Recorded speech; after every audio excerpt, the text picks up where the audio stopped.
And I received a call from the US Embassy saying that you've been selected as one of the Mandela Washington Fellows for 2024. It was, I didn't know how to feel about it, honestly speaking. It was mind-blowing, it was unexpected, it was something I didn't see coming at all. If you can think of it, you can achieve it. Anything that man have not thought of is a thing that man have not achieved. So I want to say this, that you've not achieved it does not mean that it is unachievable if you can think about it. That is why our tagline is keep developing, keep growing, because we realize that in development, there is no destination. There's no place you get to and you say you are quite developed that you can develop again. And then growth is something that is continuous. If you plateau, if you get to a point and you stop growing, you start dying, right? Yeah. That is that. So I'd like to be remembered as one who poured his life, his knowledge, his intelligence, his ideas into other people. That is the greatest thing I want people to say about me, is that he created a business that helped other businesses. He lived a life that lives. He, created a mindset that impacted other people to get the positive mindset. So we have a lot of challenges, but the most important part of it is that the challenges have not caused us to quit. The challenges have not discouraged us to stop doing what we're doing. The challenges have not, in any way made us to, despair. So we keep going. And I want to use this opportunity to talk to every young entrepreneur in the African landscape. That whatever you are thinking about is possible. What you just need to do is to put it out there, is to have the passion to follow it through, is to keep developing yourself to be the version of the person that will achieve that which you want to achieve. And as time goes on, you're going to achieve that. Okay, so what inspires me is the idea to impact the next person, to make the next person better. Application was taken very seriously by young Africans. And of course, we know that's an indication that Africa is hungry. Young Africans who are in business are hungry for knowledge. They are hungry for, for help. They are hungry for mentorship, for coaching and all of that. And people jumped on it. And, within 2 weeks of the opening of the application, we had up to 450 applicants on the program. And that's amazing. To be the first time we are launching such under EDP for Africa, and we had that level of interest is an indication that African young entrepreneurs are waiting, hungry for such thing to come to them. The first batch, the 3 participants that was awarded $100 each, making it a total of $200, have received their grants. They have received it over the weekend, right? And they are rejoicing. So we're using this opportunity to also call for more sponsors to come on board, because right now it's only Voice One Africa that is sponsoring the entire program. But the business training, the grant, and every other operations that has to do with making sure that the project is a reality. And I think that's so much responsibility on Voice One Africa. And I must say kudos for bearing the burden to make sure that Africa is impacted in such a manner. So unemployment is not a matter of government infrastructures and policies. It's also dependent on how much small businesses we are able to create that can employ a chunk of people from our environment. If I try things once and I fail and I quit, I can't be able to tell somebody else to keep trying. I come from a background where things are not just given to you. Things are given to you because you fight for it, because you persevere. But I want the young Africans to remember that the Africa we see today is all what we've got. And we have to pour in the passion to create a better Africa. No matter how long the older guys rules Africa, one day it's going to be us ruling Africa. And when we rule Africa, what will be the result? What will be the impact we're going to make? So we need to be passionate about Africa, about one another, about creating something for ourselves, because Africa is our own. My name is David Tetteh, and host Chibuike, Egbujiem Samuel, the CEO and the lead consultant for Sound Mind BuildUp. And we are going to have a profiling interview this morning.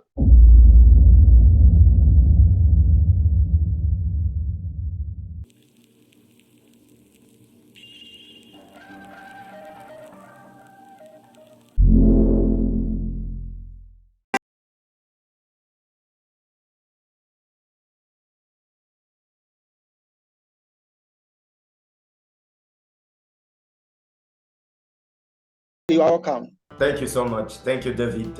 It's my pleasure to be on this program with you. Thank you. Okay, so Mr. Chibuike, we would love you to tell us a bit about yourself, your roots, your family background, where you grew up. Okay, I grew up in quite a large family. My father was a polygamous man, so he had 2 wives. And I'm the last born of the entire family, last born of totally 12 children, 7 from my mom, and then 5 from the first wife. My mom is the second wife, and I'm the last child of the entire 12 children. I grew up in a village. I grew up in a village setting. My primary, secondary education was in the village. And yeah, it was the university that brought me to the township. And from there, I began to nurture the mindset of creating something different for myself. It has not been an easy journey growing up, but it's been of determination, it's been of focus, consistency, trying to be better every day, and all of that. I remember one very striking memory for me was growing up, and I couldn't speak English, right? So I remember those days. Some of my uncle's children that lived in Lagos. Lagos is a metropolis of Nigeria. It used to be the capital of Nigeria. When they came back and they were speaking English, I could not communicate with them with English. So I resorted to using sign language to communicate with them, because I was deep into the vernacular. And this is not to elevate the English language, but this is to say that I wasn't opportune to learn, general language that I can communicate with everybody at a time. But I, picked that up. I was determined. I was gonna, learn the language. I was gonna speak it, and I was gonna become somebody that people will listen to. And here we are today. It's been a long journey, but thank God we're here today. That's a very interesting story. Living in a very large family like that is not easy, and in fact you've tried, and you are known to be a very busy person. Your work, your ministry work, your business training, your consulting work. So what do you do to wind down after a long period of training, the busy here and there, your hobbies and interests? Can you tell us a bit about that one? Well, so I read most of the times for entertainment. I read to relax. Most of the times reading leads me to sleep. That is when I'm reading for the sake of relaxation, right? Needed to calm my nerve so that I can relax myself and maybe sleep. So I read a lot. I read so much. That is when I'm not reading for research, or when I'm not reading for a kind of knowledge.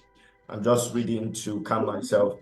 So I read to sleep, and then I look at comedies, and I look at comedies. I laugh, and then I relax myself. So those are the things I do to relax when I'm not working. Okay, so the combination of reading and watching funny comedies it's very interesting hobbies. Very interesting. Combining reading and hobbies is very interesting. Very interesting. So we would like you, like across Africa, you are known to be the lead consultant and the CEO for Sound Mind BuildUp. And we know Sound Mind BuildUp has the slogan as keep developing and keep growing. Yeah, keep developing and keep growing. Yeah. So what brought about the name Sound Mind BuildUp? And what inspired you? Can you tell us a bit about your journey? Because growing up from the village and getting the mindset to develop such a big and international organization like this, it's not easy. So the inspiration, how did it start, your journey? We want you to tell us about your journey. Okay, so it was in 2016 when I was in my final year, and I've been so much on developing myself, creating, for me to catch up with the trend, keep impacting in my mind. That was when I caught this idea, and the name Sound Mind BuildUp, particularly Sound Mind, came from the scriptures. It came from 1 Timothy chapter 1 verse 7 that said, He has not given us the spirit of fear, but of love, of power, and of a sound mind. Immediately that struck me, that captivated my attention, right? That I couldn't get my hands off it. I couldn't get my mind off it. I said, this is it. This is what we're looking for. We're looking for a sound mind, a mind that can defy, inconsistent environment, a mind that can defy political instability, a mind that can defy scarcity of funds, of resources, a mind that can defy failure, a mind that can face, the challenges of life and come out from it, sound and make impact with. I say, this is it. This is what I'm looking for. My own mind needs to be sound before I can be able to transform other minds. As a matter of fact, I can become a mirror through which other people can look at and they get themselves transformed, right? Yeah. So when that came up, I said, okay, this is what we're going to do. We're going to, build on this platform, Sound Mind. And at the time when we started, it was Sound Mind Development International. That was in 2016, 2017, thereabout. It was Sound Mind Development International. And as we kept mutating, kept iterating, in 2019, it became Sound Mind BuildUp. It became something we could build and keep building. And that is why our tagline is keep developing, keep growing, because we realize that in development, there is no destination. There's no place you get to and you say you are quite developed that you can develop again. And then growth is something that is continuous. If you plateau, if you get to a point and you stop growing, you start dying, right? Yeah. That is that. So this is where we came from the place where we discovered the name, to creating and growing and iterating till we got to this point. Sound Mind BuildUp. Oh, that's very nice story. That's a very nice story. So since you started the organization, have you had any challenges or any challenge that you say this challenge, I find it very difficult solving it, or business training that you realize this one was challenging for you? Well, challenges are constant.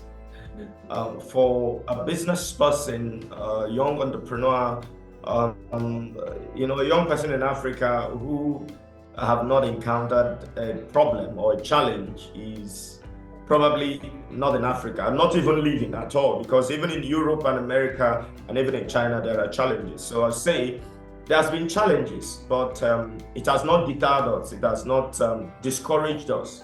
It has not made us to quit. All right. For example, you have the power challenge that we have. Electricity is a challenge. You have, you have a high cost of living. You have lack of some certain resources that you may need for some certain things to work out, and they are not working the way you want to work at a time. but you keep moving. And as a matter of fact, we have something below our name, Soundmind BuildUp, which is keep developing, keep growing. So we keep taking what we have, transforming it into looking like what we want. But even though it is not what we want, but we keep developing on what we have and we keep growing. So we have a lot of challenges, but the most important part of it is that the challenges have not caused us to quit. The challenges have not discouraged us to stop doing what we're doing. The challenges have not, in any way made us to, despair. So we keep going. Okay. So with Soundmind, I've known you to have had a lot of partnership with institutions, universities, and others. What has the in partnership had, the impact that it has had on you? Can you explain or tell us impact that this partnership has had on you or is still having on you? Okay, so here in Nigeria, we had a partnership with University of Cross River State, which is has been ranked as number 7 in sub-Saharan African universities. We were partnering with Voice One Africa, and there are a lot of partnerships that are still in process.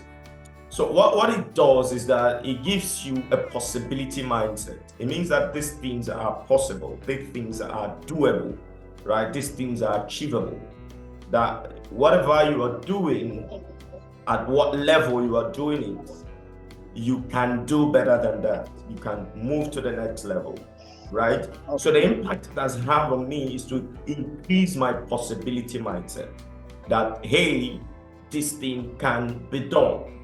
This thing is achievable. Nothing is too difficult to be achieved. I think it is Henry Ford that said, if you can think of it, you can achieve it.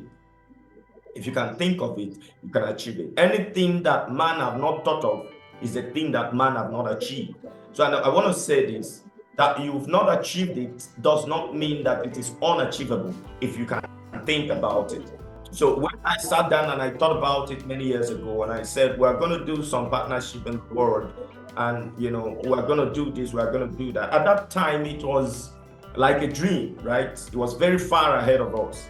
But hey, gradually, we've gotten the first, we've gotten the second, gotten the third, and we keep getting closer to the highest goal. So most importantly, it has increased my possibility mindset that this can be achievable. And I want to use this opportunity to talk to every young entrepreneur in the African landscape.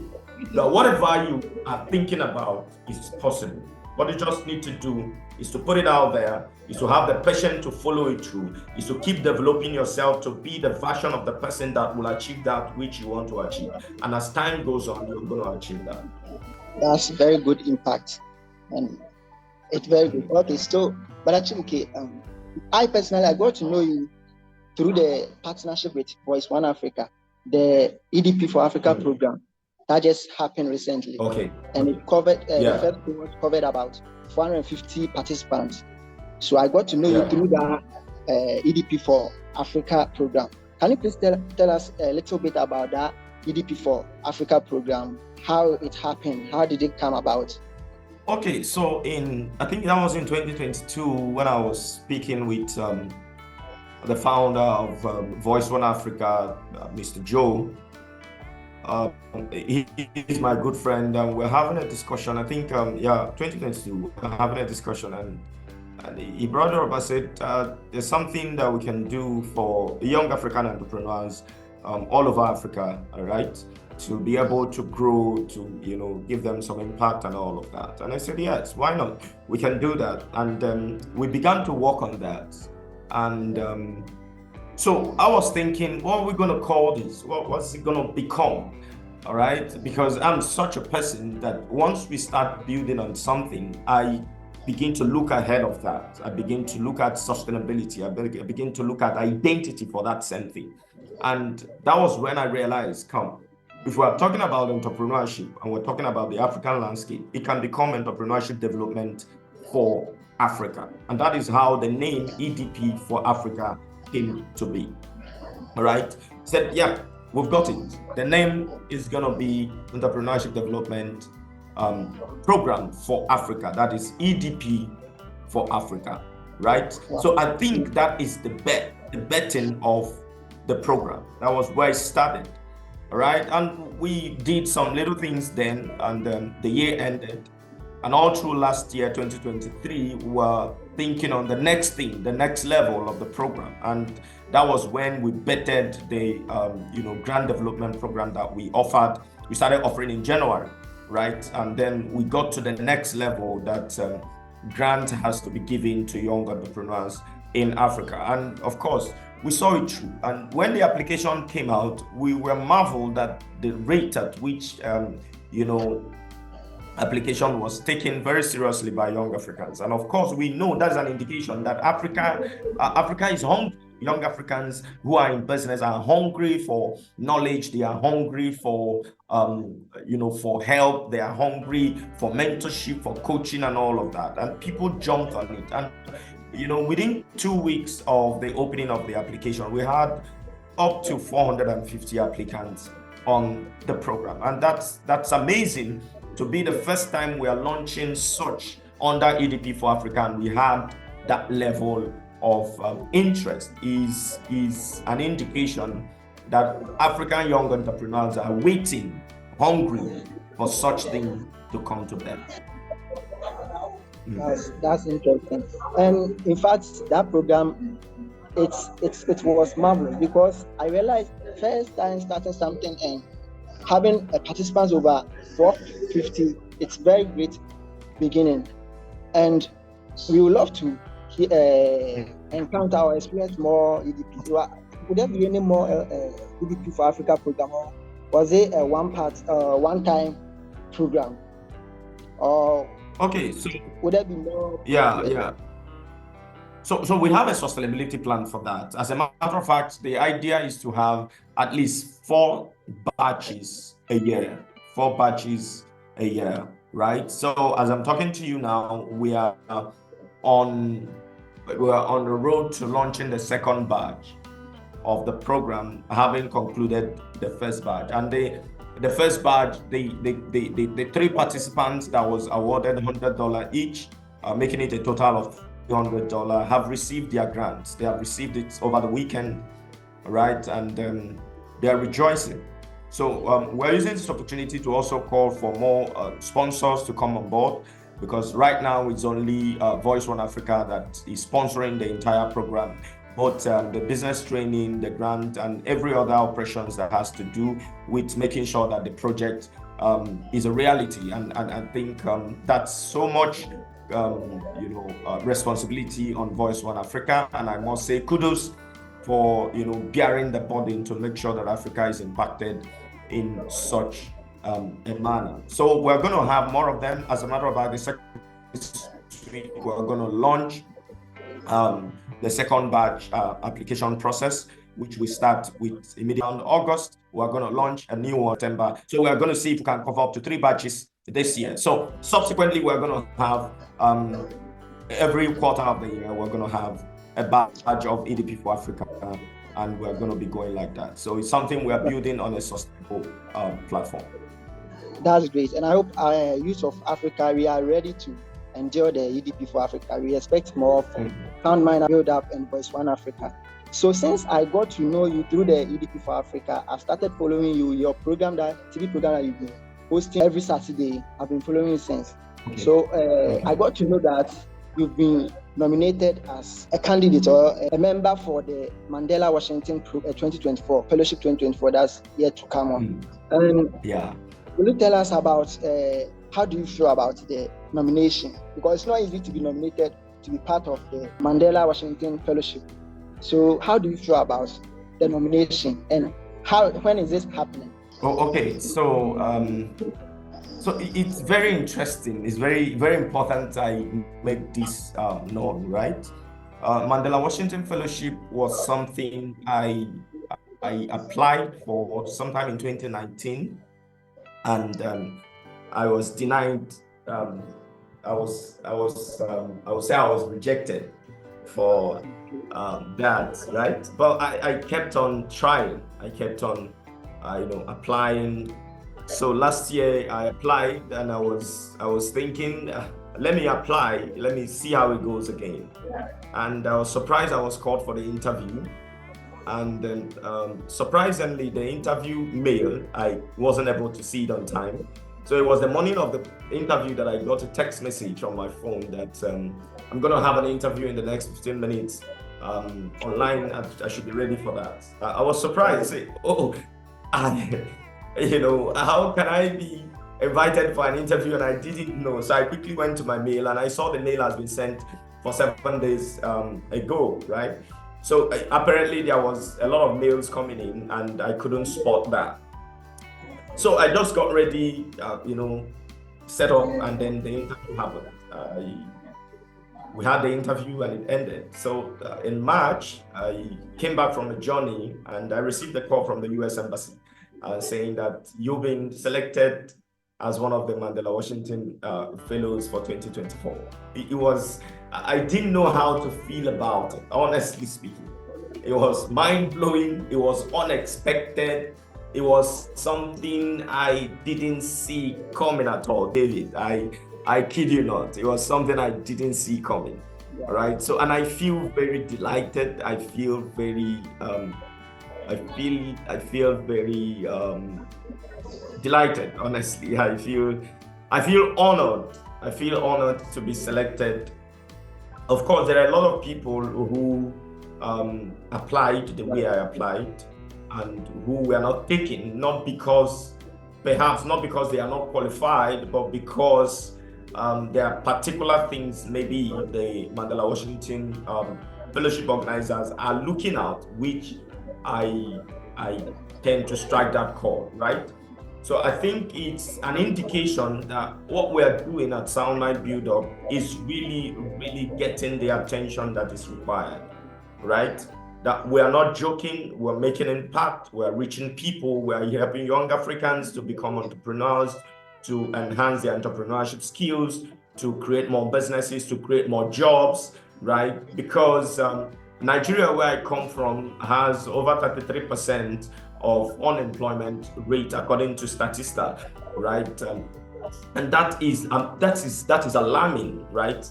I think the US have less than 5%, and Nigeria, which is only a country in Africa, has 33%. I wonder what the statistics will look like if you merge the entire Africa. So unemployment is not a matter of government infrastructures and policies.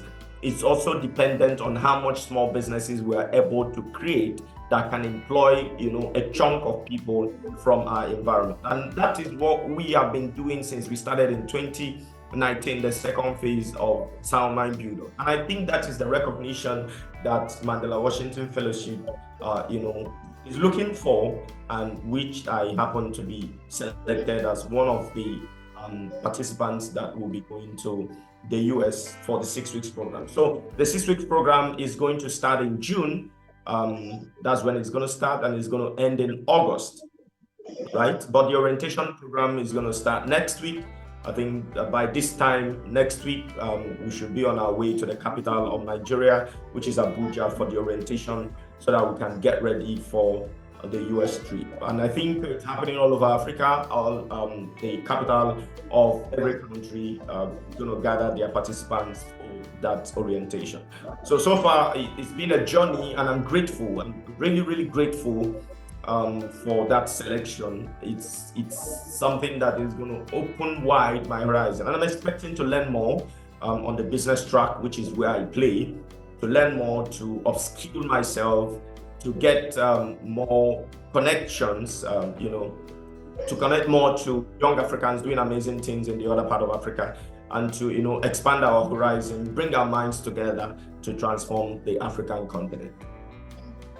In fact, knowing you, I've realized you are a very perseverant person, and you always keep pushing, because for you to apply first time, being rejected, try another time, it means you are very determined. As you said earlier on, that even creating the name or bringing up Sound Mind BuildUp, it was determination. You've portrayed that character, that you are always ready to persevere. Even if you are not getting what you want, you continue till you get it. So this is a two-part question. I would like you to tell us what inspires you to do whatever you do, because if you don't have inspiration from somewhere, you can't do it. If it's normal person who try first time, rejected, the person will not do it again. But to try and try again till you are accepted or nominated, it means you have some inspiration or courage from somewhere. So what inspires you in everything that you do, in your ministry, in your program, business training, your consulting and everything? What inspires you? Okay, so what inspires me is the idea to impact the next person, to make the next person better, right? And to make the next person better, you have to be better to make someone better, right? You have to put two stroke or put two talent or invest $2 into yourself to be able to give someone $1. Okay. Because you can't give what you don't have, right? Okay. You can't be talking about persistence and perseverance and consistency without being consistent yourself. If I try things once and I fail and I quit, I can't be able to tell somebody else to keep trying. I come from a background where things are not just given to you. Things are given to you because you fight for it, because you persevere. You are rejected, you keep asking for it, you keep knocking at that door until it opens.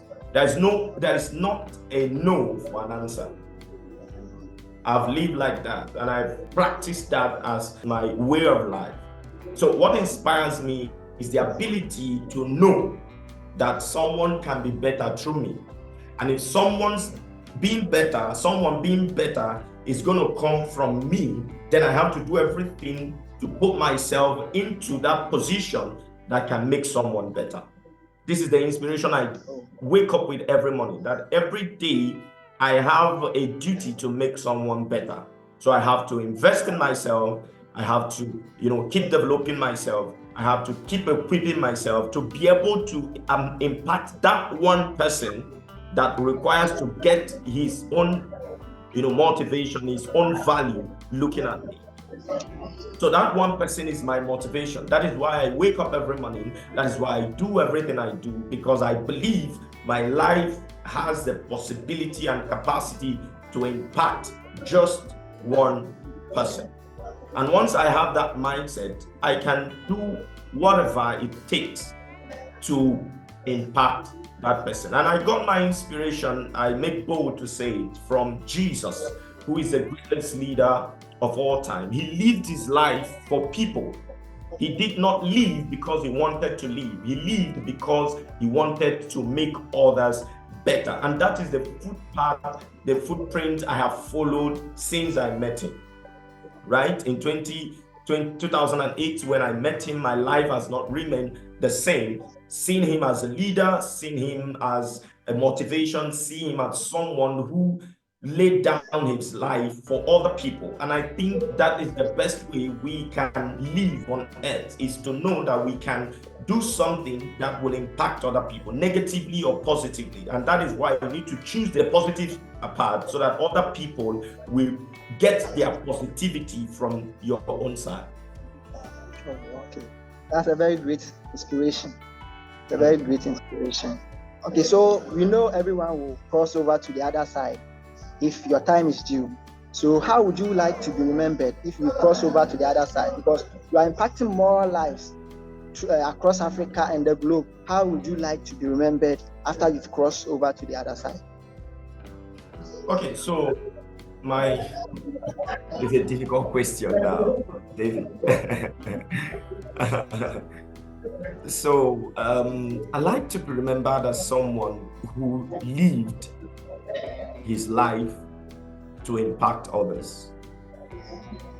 Even though what we do is business consulting, we help small business owners to structure their businesses, to scale their businesses, to brand it well, to do a whole lot of things. But the impact of making that business better making that person better is the motivation. So I'd like to be remembered as one who poured his life, his knowledge, his intelligence, his ideas into other people, right? That is the greatest thing I want people to say about me, is that he created a business that helped other businesses. He lived a life that lives. He, created a mindset that impacted other people to get the positive mindset. And that is how I want to be remembered. And that is what impacts me, what influences me, and that is what motivates me, and that is what wakes me up every morning to do the things I do. Okay. Chibuike, it's getting more interesting, and we don't have all the time. So before I will leave you. Yeah. I would like you to give an advice to the African youth, because I know that you have you are very passionate about the youth of Africa, and advice you love to give to, especially the youths. Okay, I would say to my fellow young Africans, because all of us are in the same category, there are a lot of challenges in Africa, a lot of challenges ranging from political instability to economic conditions to religious rivalries, to a whole lot of things, pressure from a peer group and all of that. But I want the young Africans to remember that the Africa we see today is all what we've got. And we have to pour in the passion to create a better Africa. No matter how long the older guys rules Africa, one day it's gonna be us ruling Africa. And when we rule Africa, what will be the result? What will be the impact we're gonna make? So we need to be passionate about Africa, about one another, about creating something for ourselves, because Africa is our own. Your country is your own. So you don't leave it in the hands of any other person when you are on the steering wheel, right? When you are the one determining what decisions are taken. In that your company, in that your NGO, in that your school, whatever you do, remember that Africa is in your hands. Let's make Africa a better place for all of us. Mr. Chibuike, in fact, you've said it all, but I would love you to give us a phrase or a quote, your favorite quote or phrase, before we depart. Okay, my favorite quote is found in the book of Proverbs, and it said, "As a man thinketh in his heart, so is he." So I'd like you to go home with it, because as you think, that is who you are. That's not how you are going to become. That's not who you think you will become. That's exactly who you are. And that's why I say change your thinking and you change your life. As a man thinks in his heart, so is he. Thank you for having me, David. Thank you very much. We are very grateful for your time too. And we love to meet you some other time, because we have a lot to tell Africa and the youth of Africa. Bye. All right. Bye-bye. Thank you.